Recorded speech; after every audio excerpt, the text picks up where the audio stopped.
گواہی کس نے دی؟ اللہ نے.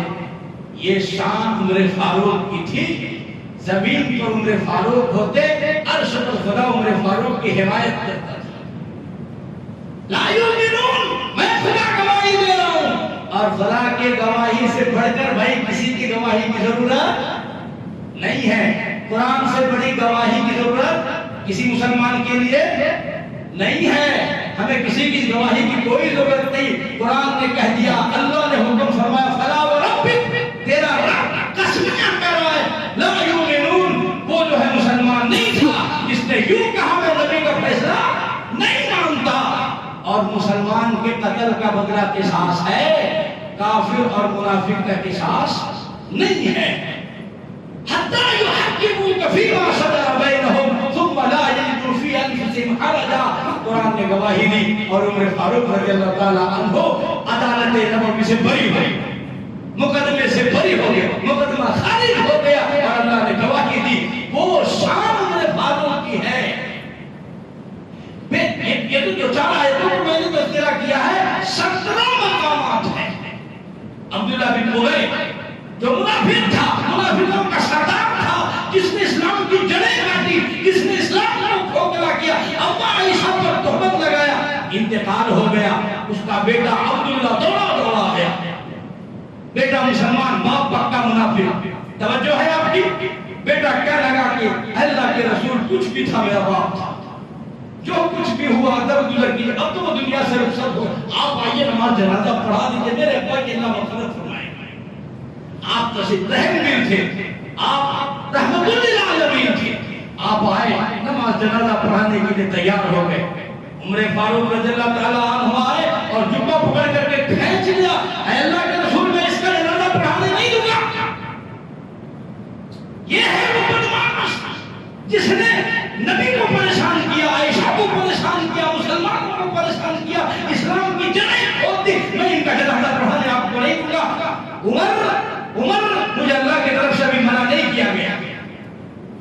قرآن مجید نازل، قرآن لے کر جبریل تشریف لائے اور عرض کیا کہ یا رسول اللہ صلی اللہ علیہ وسلم، ولا تصلی علی احد منہم، آپ اس کی نماز جنازہ خبردار نہیں پڑھا سکتے.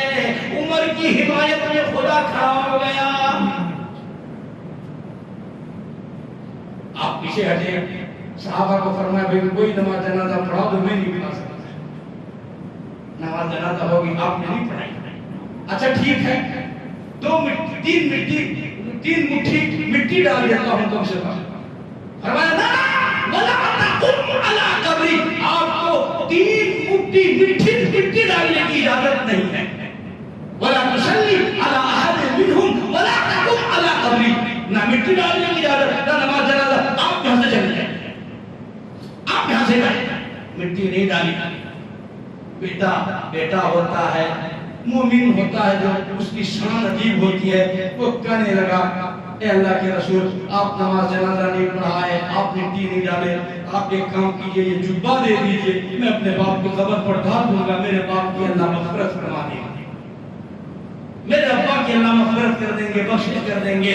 اللہ نے پھر قرآن نازل فرمایا، ان تستغفر لهم 70 مرة فلن يغفر الله لهم.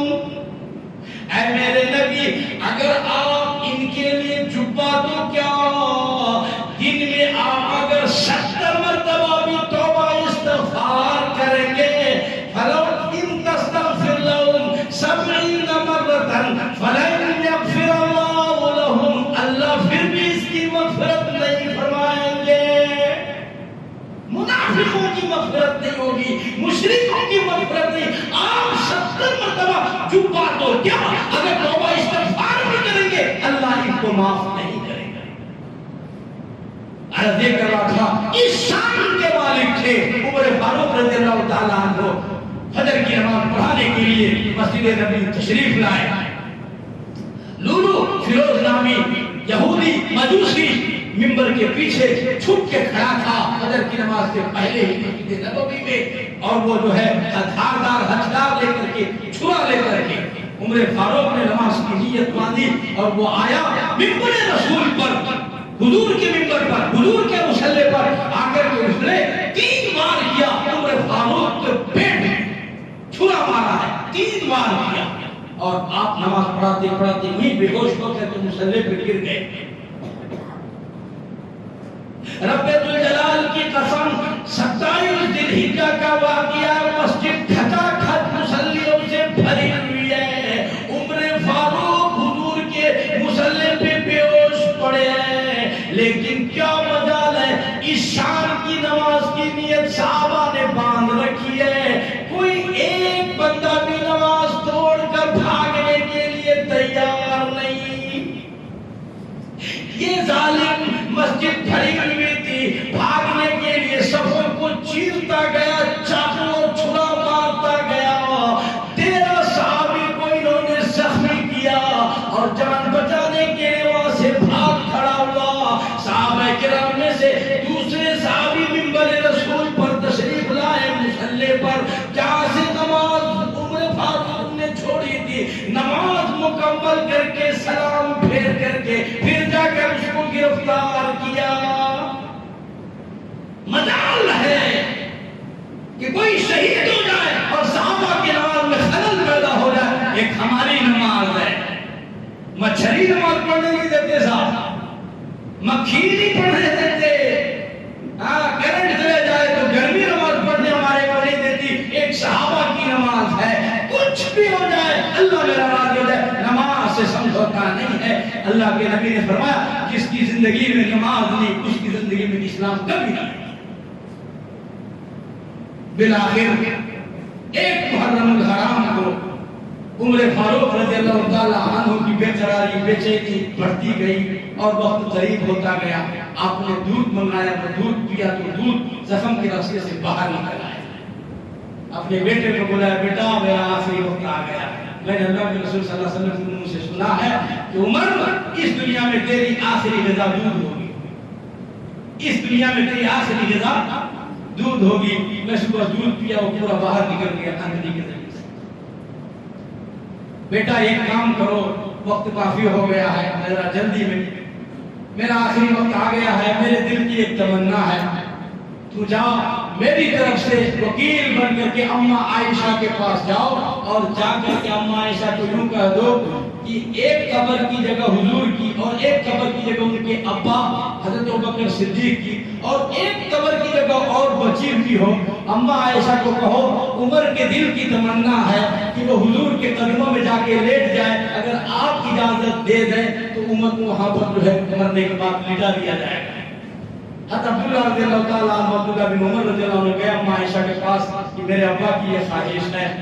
اماں عائشہ نے کہا کہ بیٹا وہ جگہ تو میں نے اپنے لیے رکھی تھی، اپنے لیے میں نے رکھی تھی وہ جگہ، ہائے خدا کی قسم اماں عائشہ نے وہ قربانی پیش کی ہے، اس روئے زمین پر کوئی اور بندہ ایسی قربانی نہیں دے سکتا۔ کیوں؟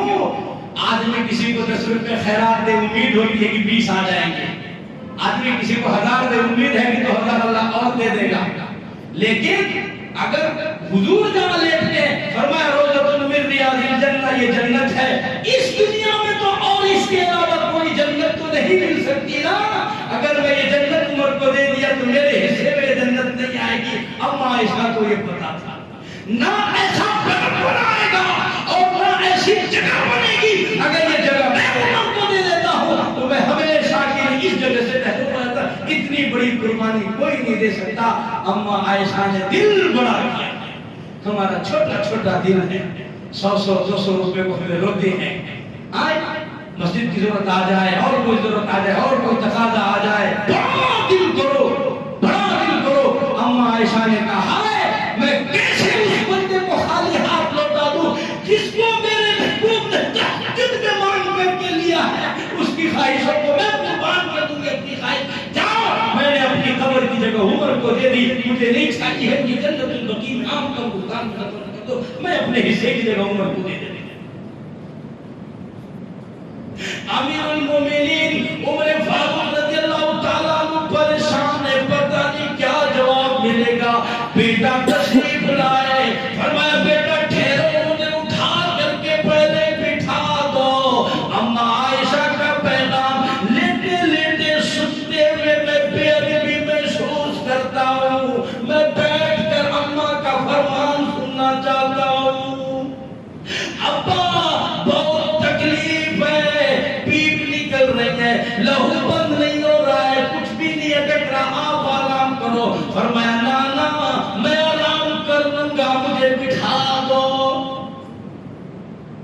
آپ بیٹھ گئے، کیا پیغام ہے کہ اماں نے وہ جگہ آپ کو دے دی۔ ہائے اتنا بڑا احسان اس امت میں کسی نے کسی پر نہیں کیا۔ فرمایا کہ بیٹا یاد رکھو، جب میرا انتقال ہو جائے، وصیت گھر والوں بیٹے سب سنو، جب میرا انتقال ہو جائے، جب تم مجھے نہلا چکو، غسل دے چکو، نماز جنازہ پڑھا چکو، کفن دے چکو، نماز جنازہ پڑھا چکو، دفن کرنے سے پہلے پھر مجھے حجرے عائشہ کے باہر رکھ دینا۔ اس کے بعد پھر یوں کہنا اماں اگر اجازت ہے تو ہم دفن کر دیتے ہیں، نہیں تو بیٹا اگر منع کر دے تو عام قبرستان جنت البقیع میں دفن کر دینا، تاکہ دنیا والے یوں نہ کہیں کہ امیر المومنین بادشاہ تھا، امیر المومنین تھا، حکومت تھی، حکومت کے دباؤ سے وہ جگہ حاصل کر لیا، زبردستی منوا لیا ہے، گھوڑے کے بلبوتے پر، طاقت کے بلبوتے پر جگہ حاصل کی ہے۔ جب میں مر جاؤں گا نہ میں رہوں گا، نہ میری حکومت رہے گی، نہ میرے اندر جان رہے گی، نہ میری شان رہے گی، میرا کچھ نہیں چلے گا، میں بے بس رہوں گا، پڑا رہوں گا۔ تم میرا وکیل بن کر پھر اماں سے اجازت مانگنا، اجازت دے تو دفن کر دینا، ورنہ جنت البقیع میں مجھے عام قبرستان عام مسلمانوں کے ساتھ دفن کر دینا۔ اماں عائشہ رونے لگ گئی، عمر تیرا اتنا بڑا احسان ہے مجھ پر کہ میں یہ قیمت دے کر آپ کا احسان نہیں چکا سکتی۔ آؤ مرحبا، سبحان اللہ، خوشی خوشی خوش آمدید، آپ آ کر یہاں تشریف لائیں۔ پھر اجازت ملی اور حضور کے قدموں میں عمر فاروق کو لٹا دیا گیا۔ توجہ کیجئے گا، جب عمر فاروق لیٹ گئے، اماں عائشہ نے کبھی کبھی حجرے کا زیارت نہیں کی۔ کسی نے پوچھا اماں عائشہ آپ ہمیشہ اس حجرے میں جاتے تھے اور زیارت کرتے تھے اللہ کے رسول صلی اللہ علیہ وسلم نے اپنے ابا کی، جب سے عمر فاروق کو یہاں دفن کیا آپ کبھی حجرے میں تشریف نہیں لے گئے۔ فرمانے لگ گئی بیٹا بتلاؤں میں، میرے نبی میرے شوہر تھے، وہ محرم تھے، جب میرے ابا کی جو قبر بنی وہ میرے ابا تھے، وہ بھی میرے محرم تھے، تو میں بلا تکلف جاتی تھی کیونکہ وہ میرے محرم تھے، میں اس لیے آتی تھی جاتی تھی، دعا سلام درود جو کچھ مجھ سے ہوتا تھا میں زیارت کرتی تھی۔ لیکن عمر فاروق جب سے آئے ہیں وہ میرے نام محرم ہیں، اب عمر فاروق کے ہوتے ہو جاتے مجھے شرم آتی، اس لیے میں نہیں جاتی۔ آج تکلیف ہوگی آپ کو اگر میں اس پر تبصرہ کروں کہ آج کی عورتیں ان قبروں پہ جاتی ہے جو ان کے رشتہ دار نہیں ہے، آج قبروں میں جا کر، قبروں میں عورتیں، قبروں میں جمعہ، قبروں میں سجدہ، قبروں میں قوالی، قبروں میں ناچ، قبروں میں گانا، یہ کیا ہے؟ یہ اماں عائشہ کہہ رہی ہے کہ غیر محرم کے ہوتے ہوئے مجھے وہاں جاتے میں شرم آتی ہے، یہ اماں عائشہ کی بیٹیاں ان کو شرم نہیں آتی ہے اور پھر بھی یہ مسلمان ہے۔ اللہ اکبر، حضور کی مراد ایک محرم الحرام کو اس دنیا سے رخصت ہو گئے، اس کے بعد جنت ریاض الجنہ میں ہمیشہ ہمیشہ کے لیے سو گئے، اور جو ہے اس امت کو پیغام دے کر کے گئے، ان کا بہت اونچا مقام ہے۔ اس بنا پر محرم میں عمر فاروق کی شہادت کو درگزر کر کے کسی کی شہادت کا بیان کرنا قطعاً جائز نہیں ہوگا۔ اللہ پاک ہمیں عبرت نصیب فرمائے، موجت نصیب فرمائے، اور حضرات شہداء کرام کو اللہ کروڑوں رحمت اور برکتیں نازل فرمائے، جنہوں نے اس دین کی خاطر اپنے جسم کی خون کا ایک قطرہ بہایا۔ اللہ ان کو جنت الفردوس اعلیٰ مقام سے فرمائے، آمین۔ باخر دعوانا الحمدللہ رب العالمین۔